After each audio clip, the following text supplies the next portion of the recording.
Tell me about how you guys decided to join Real, because I know it's a big pivotal plan of your career growth in the next 2 years. I would love to hear from each one of you. Let's see. Lana talked to me about Real for over 3 years. And so I knew that if I ever made a move, that was very likely where I would end up.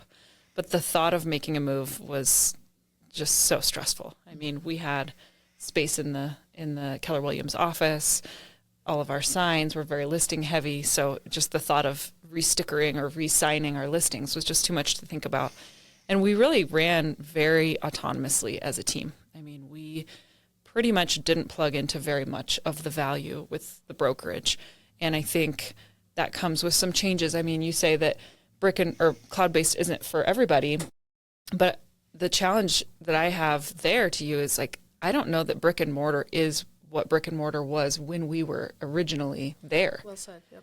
Because the value that I've seen coming over to Real Broker feels like when I was with brick and mortar when I first started in 2018, 2019, more than the current brick and mortar does, if that makes sense. Yeah. And so things have changed a lot, and I don't think a lot of these old school brokerages are keeping up with the value provided from a company like Real. So I was put in a situation last year. Yeah, tell us. Oh, sure. I will tell your audience. Yeah, maybe Lana should tell. I haven't really shared this publicly, but I was put in a position where I had till the end of the day to leave Keller Williams. She was fired, you guys. Can you believe somebody would hire a top producing agent? Yeah.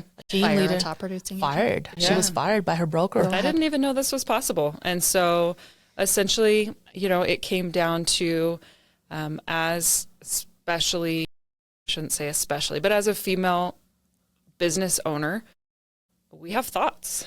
We want to see change in brokerages when there's positive change to be made. And sometimes that input is not always welcome. Mm-hmm. And so it was very important to me that day. Actually, that day we didn't make a full-on brokerage move. We switched to a different location while I made sure that Real was the right move. And I appreciate Lana for that. She said, please don't make a decision today. She said, you need to have some time to think on this, which I am forever grateful for, because I would never want to look back and say that I made that choice. You also considering that other company too. Yeah, I did. I did explore EXP. I did too. Actually, I had 4 interviews with them. Wow. Yeah. And for me, the big difference was just what felt like the culture. EXP was a sharper brand. It felt more bro culture. More masculine for me. The colors I didn't care for. I didn't actually care for the logo. And then as far as I could tell, once I dug in, I was, in my mind, it was like, how many people are in the 7th level?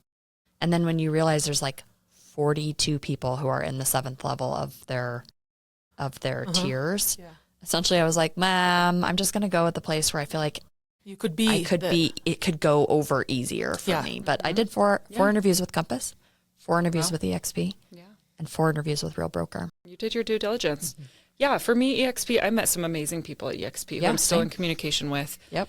And I don't even know that they know this, but the one Real culture is definitely what drew me to Real, because I don't know that the EXP friends that I have knew that they were essentially competing with each other for me to join their downline. Correct. And I knew that I never wanted to be put in that position if I were bringing people over, if I had joined EXP, to where I might be competing with other agents or team leads to join the same brokerage. And I had experienced that with Keller Williams, and I didn't want to get myself in a position where I would be put in that position again. So yeah, that was kind of my journey of joining Real. It was sudden, but also very well thought out and thought about for 3+ years. Yeah, well, and sometimes when the rubber hits the road, it's like, okay, well, I've been thinking about this for a long time. I think the writing's on the wall, but he's asking me to leave, or I've pounded the table hard enough now that they want me out of here. Sometimes it was closer to your feet than you thought. You just it was time to just make the step, the leap. Yep. Just happened to have a 1-week-old baby at home, right? Or a little older than that. Yeah, we were 6 months. I was old, like whatever. 1 month back in the business after this maternity leave. Right. But it all worked out, and I think that you want something done, give it to a busy person. That's very true. That's very true. And sometimes we don't make those decisions until we have to, especially when we're busy with running a family, running a business. And it's unfortunate that many of us have had to be put in that position to where we've got to make a quick decision. But that's why I'm grateful for the long lasting conversations that kind of led up to this happening for us.